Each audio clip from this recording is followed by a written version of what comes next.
Hi, I'm Mr. Miyagi and this is Mr. Miyagi's Workshop.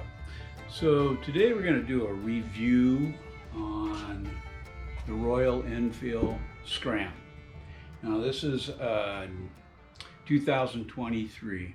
Now I did a video before this and I wanted to really put this thing to the test. So I ended up going to Tourtech, which is up in Plain, Washington, and it's a really big rally for off-road bikes and such, and it was a lot of fun. I met up with a friend of mine over in Lake Chelan. Now the day before I had traveled up across from Twisp across the mountains and tried to ride on the BDR trail, but part of it, the Gold Creek road was closed. So I ended up, I think it was the Black Canyon Creek road that ties in at the other side a little bit. And that turned out to be great fun. Ran into a ton of other people up there headed for the Tourtech. So I came down and then ended up getting my camp spot at Lake Chelan State Park. Beautiful place, great place to camp, had a good time. But in the process of doing all this, I got to find out a lot about this bike. We're going to cover a couple other things, like as for the cam later on, and you'll understand at that point. But my overall impression of this bike, damn, it's a lot of fun. The only modifications I did to the bike, and it was in my other video, was we changed out the air cleaner. I put on a different exhaust. I put the Delvec stainless exhaust system on it, and the muffler, just a slip-on muffler, worked wonderful. Also ran with Fuel X Lite, which helps run the fuel injection system. The bike handled really well. I got anywhere from 60 to 65 miles per gallon, even with all my gear and everything on. It was a tremendous, I can't say how much I really enjoyed myself around that. But I'm going to show you some videos of us off-roading here and maybe talk over it a little bit. But I hope you enjoy this video, and then I will also go over hopefully some of the points that I liked about it in different areas where we're on it. So.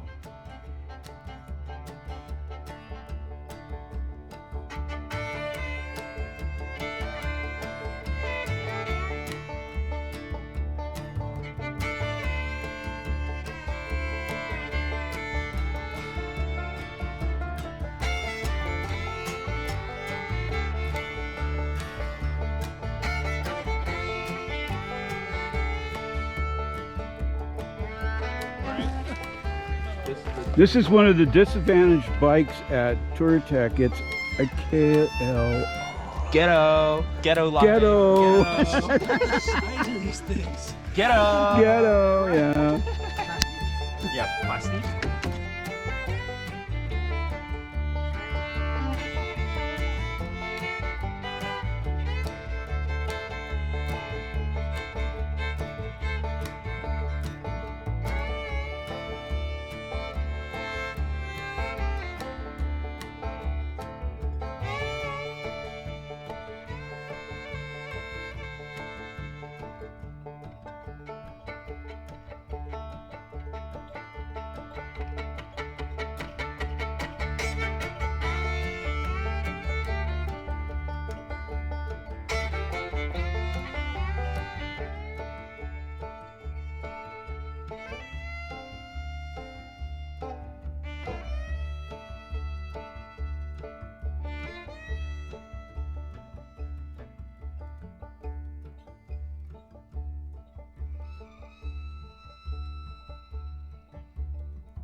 Thing I liked about Tourtech is that they offered different routes that you could take for the beginner, the intermediate, and for the advanced. Now PJ and I did a couple of the beginners just to see what they were like, and then went on to the intermediate courses the next day, which was a heck of a lot of fun riding with people and not riding with people. So check it out.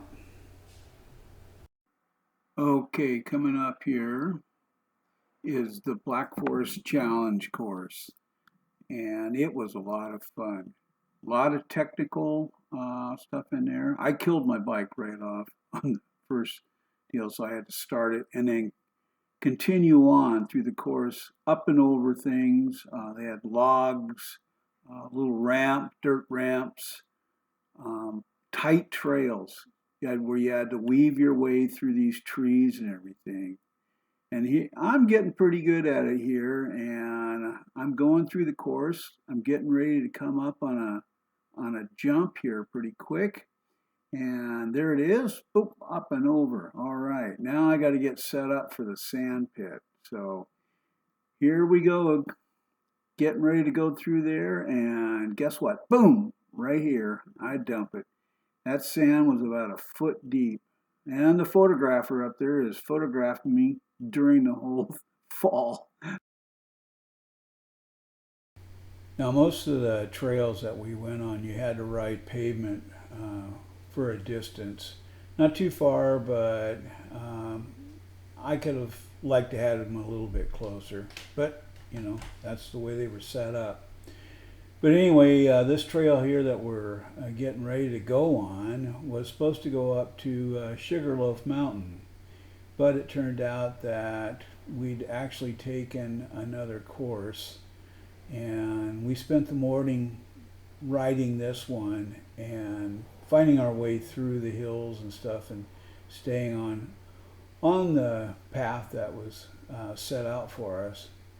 It was still a lot of fun. We enjoyed ourselves out there, and we did eventually get over to Sugarloaf. But before we got off of this trail, it started to get a little rougher, more of an intermediate course when we started to head up the hills. The road was pretty rutted.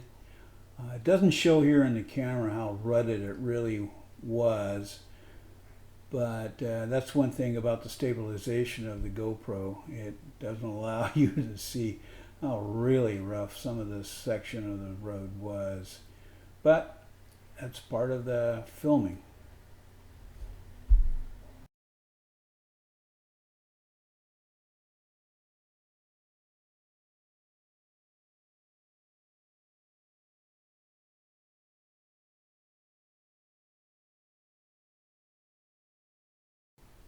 So finally we made it over on the road and the trail to get up to Sugarloaf Mountain where the view is. And it got a little rougher on this road than I expected. There was a lot of rock and loose sand, plus just big ruts and stuff that we had to work our way through and everything. Now, that little Scram, that little Royal Enfield, boy, it just handled these roads unbelievable. I couldn't believe, I was so happy the way it would. You needed power to get through it. Most of the time I climbed these mountains in second gear, and it just thumped right along and had a great time. Now there's one section of the road where we turn up here to go up to the view, and it is full of rocks and other bikers. PJ asked me, "Are you ready for it?" And I said, "Yeah, let's send it." So we made it up through the rocks and this whole group of bikers. Damn, that was fun.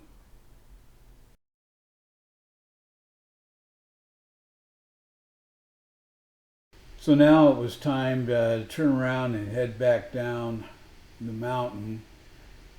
The Forest Department closed the gate up there so nobody could ride up to the viewpoint. They didn't want a lot of bikes up there for some reason. So we all got kind of trapped down here at the bottom. Now going down, you can see we have to dodge rocks, dirt, and other bikers coming up. So it was an interesting trip back down the mountain to our camp. I'm just going down here a little ways to wait for PJ. He was turning his bike around up on the top side up there. I might add at this point, traveling up here with your full bag of gear and everything on the back of the bike wouldn't have been a good idea. Some of the road sections were pretty rough. We had tried leaving Lake Chelan and trying to go out through the BDR trail there, but ran into some difficulty. Well, I did. I dumped my bike up there because I had too much gear on. So it was kind of nice to be able to ride this bike without a lot of gear on it, or no gear, and just enjoy doing the trails and stuff. Once again, I've got to remark on how well the Royal Enfield Scram 411 handled on these back roads. Now I know it's supposed to be a scrambler and the actual Himalayan is supposed to be the hot rod bike, but I tell you what, that bike handled quite well.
So after a fun day of riding, you see those clouds off in the distance? Well, there's my tent that night, full of water. Yeah, it leaked. Next week we're going to cover replacing the cam with a Kent high performance cam, and I got that through Baxter Cycle in Iowa. And a really good company. They work well with you and stuff. They've got a ton of other parts for these old Royal Enfields. Well, not so old. But if there are any questions or comments, please put them in the comment section below, or send them to my email address at tmiyagi@hotmail.com. And if you've liked this episode, please like, share, and subscribe. And don't forget that ringy dingy button over there for the next episode coming up. So this is Mr. Miyagi saying, be safe out there and hope to see you on the road. Ciao.